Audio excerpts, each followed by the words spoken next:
ಇನ್ನು ದಾವಣಗೆರೆಯ ವಸತಿ ಶಾಲೆಯಿಂದ ಒಬ್ಬ ವಿದ್ಯಾರ್ಥಿ ನಾಪತ್ತೆಯಾಗಿದ್ದಾನೆ. ಆತನ ಹೆಸರು ಜೀವನ್ ಅಂತ, 16 ವರ್ಷ ಆ ಹುಡುಗನಿಗೆ. ಪುಷ್ಪ ಮಹಾಲಿಂಗಪ್ಪ ವಸತಿ ಶಾಲೆ, ಅಲ್ಲಿ ಆ ಹುಡುಗ ಓದ್ತಾ ಇದ್ದ. ಏನೋ ಅವನಿಗೆ ಅವಮಾನ ಮಾಡಿದ್ರಂತೆ, ಈ ಬಟ್ಟೆ ಬಿಚ್ಚಿಸಿ ಅವಮಾನ ಮಾಡಿದ್ರಂತೆ. ವಿದ್ಯಾರ್ಥಿಗಳು ಎದುರುಗಡೆನೇ ಬಟ್ಟೆ ಬಿಚ್ಚಿದ್ರು.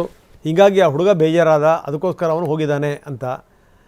ಇನ್ನೊಂದು ಕಡೆಗೆ ಇಲ್ಲ, ವಾರ್ಡನ್ ಭಾಳ ಹಿಂಸೆ ಕೊಡ್ತಾಯಿದ್ರು, ಆ ಹಿಂಸೆಯಿಂದಾಗಿ ನಾಪತ್ತೆಯಾಗಿದ್ದಾನೆ ಅಂತ ಆ ಜೀವನ್ ಪೋಷಕರು ಹೇಳ್ತಾ ಇದ್ದಾರೆ. ಇದಕ್ಕೆ ಸಂಬಂಧಪಟ್ಟಂಗೆ ದೂರು ಕೂಡ ದಾಖಲಾಗಿದೆ ವಿದ್ಯಾನಗರ ಪೊಲೀಸ್ ಠಾಣೆಯಲ್ಲಿ. ಅವ್ರ ಚಿಕ್ಕಪ್ಪ ಮಾತಾಡಿದ್ದಾರೆ, ಬನ್ನಿ ಏನು ಹೇಳ್ತಾರೆ ನೋಡೋಣ.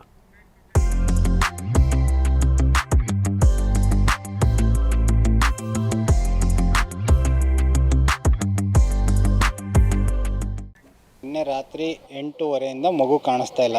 10th ಓದ್ತಾ ಇದ್ದಾನೆ, ಜೀವನ್ MS, ನಮ್ಮ ಅಣ್ಣನ ಮಗ. ನಮಗೆ ಗೊತ್ತಾಗಿದ್ದು ವಿಚಾರ ತಿಳಿಸಿದ್ದು ನಮಗೆ ಇವರು ಹಾಸ್ಟೆಲ್ ವಾರ್ಡನ್ನು 10 ಗಂಟೆ 10 ನಿಮಿಷದಲ್ಲಿ. ಅಷ್ಟೊತ್ತು ನಮಗೇನು ವಿಚಾರ ತಿಳಿಸಿಲ್ಲ. ನಿಮ್ಮ ಮಗು ಅಪ್ಸ್ಟ್ಯಾಂಡಿಂಗ್ ಆಗಿದ್ದಾನೆ, ಶಾಲೆಯಲ್ಲಿ ಇಲ್ಲ, ಇದು ಹಾಸ್ಟೆಲಲ್ಲಿ ಇಲ್ಲ ಅಂತ ಹೇಳಿದ್ದಾರೆ. ಅದೇ ತಕ್ಷಣ ನಮ್ಮ ಅತ್ತಿಗೆಗೆ ಫೋನ್ ಮಾಡಿದ್ದಾರೆ. ಅದೇ ತಕ್ಷಣ ಅವ್ರು ನಮಗೆ ಫೋನ್ ಮಾಡಿದರು. ನಾವು ಸೀದಾ ಹೊಸದುರ್ಗ, ಕಡೂರು ಎಲ್ಲ ಬಸ್ ಸ್ಟ್ಯಾಂಡ್ಗಳು, ರೈಲ್ವೆ ಸ್ಟೇಷನ್ಗಳೆಲ್ಲ ನೋಡ್ಕೊಂಡು ಮತ್ತೆ ಹೊಸದುರ್ಗದಿಂದ ಸೀದಾ ಇಲ್ಲಿಗೆ ಹೊರಟ್ವಿ. ಅವ್ರಿಗೆ ಫೋನ್ ಮಾಡ್ತಾನೆ ಇದ್ದು, ಇಲ್ಲ ನಾವು ಹುಡುಕ್ತಾ ಇದ್ದೀವಿ, ಸಿಗ್ತಾ ಇಲ್ಲ, ನಾವು ಹುಡುಕ್ತಾ ಇದ್ದೀವಿ, ಕಂಪ್ಲೇಂಟ್ ಮಾಡಿ ಸ್ಟೇಷನ್ನಿಗೆ, ಪೊಲೀಸ್ ಹೆಲ್ಪ್ ತಗೊಳ್ಳಿ, ನೀವು ಹುಡುಕೋದಕ್ಕೆ ಹೆಲ್ಪ್ ಆಗುತ್ತೆ ಅಂತ ಹೇಳಿ. ಬನ್ನಿ, ನಮ್ಮ ಪ್ರತಿನಿಧಿ ಬಸವರಾಜ್ ದೊಡ್ಡಮನಿ ಈಗ ನಮ್ಮೊಂದಿಗೆ ದೂರವಾಣಿ ಸಂಪರ್ಕದಲ್ಲಿದ್ದಾರೆ. ಬಸವರಾಜ್, ಏನಿದೆ ಘಟನೆ ಇದು? ಆ ಹುಡುಗ ಎಲ್ಲಿ ಹೋದ, ಏನು ಎತ್ತ, ಕಾಂಪೌಂಡ್ ಹಾರುವುದ ಅಂತ ಸ್ಕೂಲ್ನವ್ರು ಹೇಳ್ತಾರೆ, ಇಲ್ಲ ವಾರ್ಡನ್ ಹಿಂಸೆಯಿಂದ ಬೇಸತ್ತು ಹೋಗಿದ್ದಾನೆ ಅಂತ ಪೋಷಕರು ಹೇಳ್ತಾರೆ. ಏನಿದು ಕಥೆ ಇದು? ರಂಗನಾಥ್, ಈ ಹುಡುಗ ಏನು ಕಳೆದ 8ನೇ ತರಗತಿಯಿಂದ ಕೂಡ ಇದೇ ಪುಷ್ಪ ಮಹಾಲಿಂಗಪ್ಪ ಏನು ವಸತಿ ಶಾಲೆಯಲ್ಲಿ ಓದ್ತಾ ಇದ್ದ ಕಳೆದ 3 ವರ್ಷಗಳಿಂದ. ಈ ವರ್ಷ ಈತ SSLC.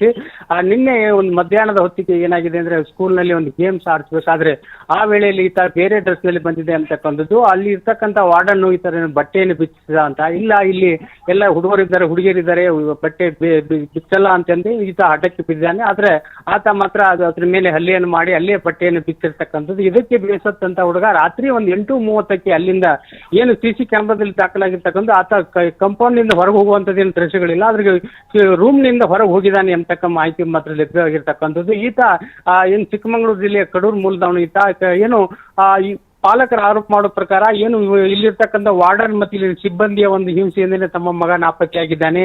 ರಾತ್ರಿ 8:30ಕ್ಕೆ ಹೋದ ನಂತರ ನಮಗೆ 10:30, 11 ಗಂಟೆಗೆ ಮಾಹಿತಿಯನ್ನು ನೀಡಿದ್ದಾರೆ. ರಾತ್ರಿ ಎಲ್ಲ ಹುಡುಕಾಡ್ತಾ ಇದ್ದೀವಿ, ಆದರೆ ಆಡಳಿತ ಮಂಡಳಿ ಸ್ಪಂದಿಸ್ತಾ ಇಲ್ಲ, ಅದ್ರ ಬಗ್ಗೆ ಪೂರಕವಾದ ಮಾಹಿತಿ ಕೊಡ್ತಾ ಇಲ್ಲ. ಹೀಗಾಗಿ ರೈಲ್ವೆ ಠಾಣೆ ಮತ್ತು ಬಹುತೇಕ ಕಡೆ ಸುತ್ತಾಡಿದ್ರು ಕೂಡ ಮಗ ಪತ್ತೆ ಆಗ್ತಾ ಇಲ್ಲ. ಮತ್ತು ಈ ಬಗ್ಗೆ ಕೂಡ ವಿದ್ಯಾನಗರ ಪೊಲೀಸ್ ಠಾಣೆಯಲ್ಲಿ ಒಂದು ಮಿಸ್ಸಿಂಗ್ FIR ಕೂಡ ಮಾಡಿರ್ತಕ್ಕಂಥದ್ದು.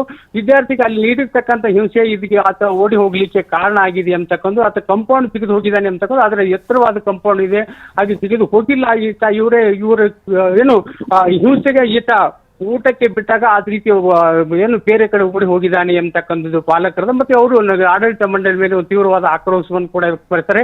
ಆಡಳಿತ ಮಂಡಳಿ ಆತ ಎಲ್ಲೇ ಇದ್ರು ನಾವು ಹುಡುಕಿ ಕೊಡುವಂತ ಜವಾಬ್ದಾರಿ ನಮ್ದು ಎಂಬತಕ್ಕಂಥ ಮಾತನ್ನು ಹೇಳ್ತಾರೆ. ಈಗ ಪೊಲೀಸರು ಪ್ರಕರಣವನ್ನು ದಾಖಲಿಸಿಕೊಂಡು ಆತನ ಫೋಟೋಗಳನ್ನ ಈ ಮಿಸ್ಸಿಂಗ್ ಪೋರ್ಟಲ್ಗಳು ಕೂಡ ಮತ್ತು ಎಲ್ಲ ಪೊಲೀಸ್ ಠಾಣೆಗಳಿಗೆ ಮಾಹಿತಿಯನ್ನು ಕೊಟ್ಟಿರ್ತಕ್ಕಂಥದ್ದು. ರೈಲ್ವೆ ಪೊಲೀಸರು ಕೂಡ ಮಾಹಿತಿಯನ್ನು ಕೊಟ್ಟಿರ್ತಕ್ಕಂಥದ್ದು. ರಂಗನಾಥ್, ಓಕೆ, ಧನ್ಯವಾದ ಬಸವರಾಜ್. ಮ್ಯಾನೇಜ್ಮೆಂಟ್ ಏನು ಹೇಳ್ತೀವಿ ಇದಕ್ಕೆ ಸಂಬಂಧಪಟ್ಟಂಗೆ? ಬನ್ನಿ ನೋಡೋಣ ಏನು ಹೇಳ್ತಾರೆ. 9:30 ಗಂಟೆಯಲ್ಲಿ ಇಲ್ಲೇ ಮೆಕ್ಡಾನಲ್ ಹತ್ರ ಒಂದು ಟೀ ಶಾಪ್ನಲ್ಲಿ ಹುಡುಗ ಕಂಡು ಬಂದಿದ್ದು. ಟೀ ಕುಡಿದು ಅವ್ರನ್ನ ನಮ್ಮ ಸಂಸ್ಥೆ ವತಿಯಿಂದ ಎಲ್ಲರಿಗೂ ಇಲ್ಲಿ ಹುಡುಕ್ಲಿಕ್ಕೆ ಕಳಿಸಿದ್ದೀವಿ. ಭಯ ಪಡುವಂಥ ಅವಶ್ಯಕತೆ ಇಲ್ಲದರಿಂದ ಮಗು ಇನ್ನು 1-1.5 ತಾಸಲ್ಲಿ ಇಲ್ಲಿ ಕಾಲೇಜ್ ಹತ್ರ ಸ್ಕೂಲ್ನಲ್ಲಿ ಬರುತ್ತಾನೆ. Thank you. ವಾರ್ಡನ್ ಇಲ್ಲ ಸರ್, ವಾರ್ಡನ್ದೇನೋ ಇದೆ, ಅದು ಗುಂಟ್ರಿನಲ್ಲಿ ನಾವು ಅದನ್ನು we will have a discussion with them and will take necessary action sir. ಇರುತ್ತೆ ಸರ್. ಈಗ ಹೆಂಗಿರುತ್ತೆ, ಒಂದು ಶಾಲೆ ಕಟ್ಟೋದು ಅಂದ್ರೆ ಏನು ಸಾಮಾನ್ಯ ಸಂಗತಿ ಅಲ್ಲ. ಅದರಲ್ಲೂ ಏನಂದರೆ ಈ ಮಕ್ಕಳುಗಳು ನೋಡ್ಕೊಳ್ಳುವಂಥದ್ದು ಒಂದು ದೊಡ್ಡ ಜವಾಬ್ದಾರಿ. ಯಾರಾದರೂ ವಾರ್ಡನ್ಗಳಿಗೆ ತಪ್ಪು ಮಾಡಿಬಿಟ್ರೆ ಗತಿ ಏನು? ಸೊ ಇದು ಏನೋ ಅವ್ರು ಭಾಳ ಕಾನ್ಫಿಡೆಂಟಾಗಿ ಹೇಳ್ತಾ ಇದ್ದಾರೆ, ಇನ್ನೊಂದೂವರೆ ಗಂಟೆಯಲ್ಲಿ ಹುಡುಗ ಬರ್ತಾನೆ ಅಂತ. ನೋಡೋಣ ಏನಾಗುತ್ತೆ ಅಂತ.